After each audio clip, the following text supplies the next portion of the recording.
હવે આગળ મારા કેસમાં નડતો નહીં અને જો નળ્યો તો તને જાનથી મારી નાખીશ। અમદાવાદની અંદર ભલે પોલીસે લુખ્ખા તત્વો પર સકંજો કસ્યો હોય પણ રાજકોટની અંદર હજુ પણ આવા લુખ્ખા તત્વો એ બેફામ ફરે છે અને લોકોને જાનથી મારી નાખવાની ધમકીઓ આપે છે।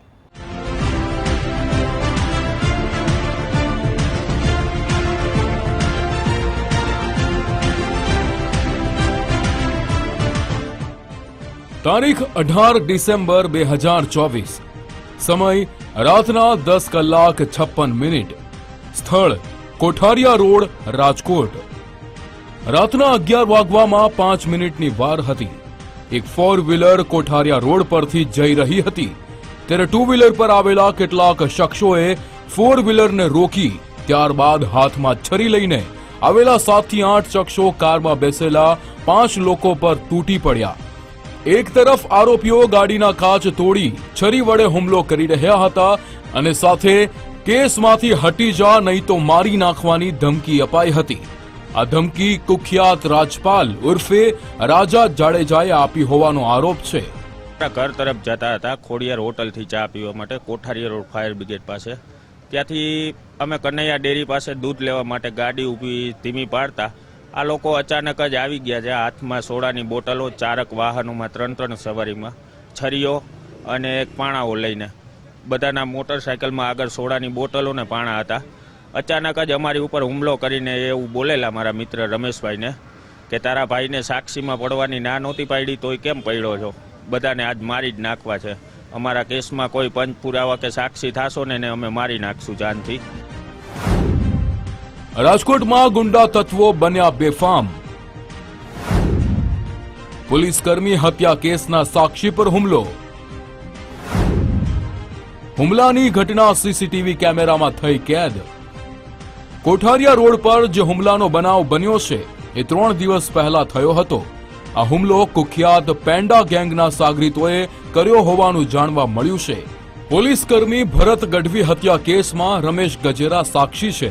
તેને લઈ આરોપી રાજા જાડેજાએ અગાઉ અનેકવાર ધમકી આપી હતી। આ કેસમાંથી હટી જવાનું ફરિયાદીના ભાઈને કહ્યું હતું, તેમ છતાં સાક્ષી તરીકે તેઓ હટ્યા નહીં, જેથી રાજા જાડેજાએ તેને ડરાવવા માટે આ ખેલ રચ્યો હતો। 18 તારીખની રાત્રે કોઠારિયા રોડ પર સાક્ષી રમેશ ગજેરાના ભાઈ સહિત 3 શખ્સો પર છરીથી હુમલો કર્યો હતો।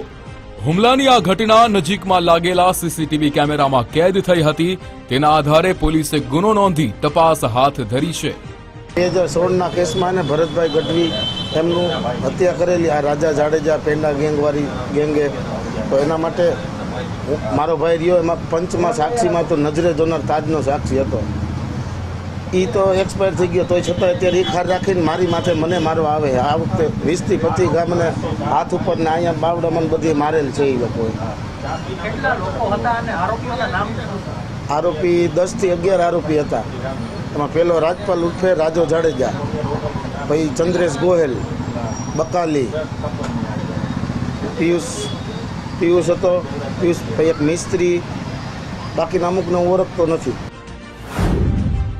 પોલીસ આરોપીઓને છાવરતી હોવાનો આક્ષેપ। આ સાથે જ ભક્તિનગર પોલીસ આરોપી રાજા જાડેજા વિરુદ્ધ કોઈ આકરા પગલા ન લેતી હોવાનો તેમજ છાવરતી હોવાનો આક્ષેપ કરાયા છે। રાજા ગુનાહિત ઇતિહાસ ધરાવે છે। હજુ સુધી આરોપીઓ ખુલ્લેઆમ બહાર ફરી રહ્યા છે। પોલીસ કર્મી હત્યા કેસના સાક્ષી સહિત તેમના ભાઈના જીવ પર જોખમ તોળાઈ રહ્યું છે। પોલીસમાંથી અમારી એવી માંગ છે કે આમાં 307 જેવો ગુનો દાખલ કરે, કારણ કે આટલા ગામે જાનથી મારી નાખવા જ આવ્યો હતો મને। કેટલા સમયથી તમને ધમકી આપે છે? ધમકી તો જાજો ટાઈમથી આપે, ઘણો ટાઈમથી ધમકી આપે મને। ફરિયાદીના આક્ષેપ મુજબ પોલીસ કાર્યવાહી તો કરશે પણ રાજા જાડેજા અને તેના સાગરીતોને ક્યારે પકડશે? કારણ કે જો પોલીસ કર્મીની હત્યા કેસનો આરોપી બેખૌફ બની હત્યા કેસના સાક્ષીને હુમલા કરી ડરાવી શકતો હોય તો પોલીસનો તેને જરાય ખૌફ નથી એ વાત દેખીતી છે, એમ કહેવું પણ ખોટું નથી। ગૌતમ ભેડા, ગુજરાત ફર્સ્ટ, રાજકોટ।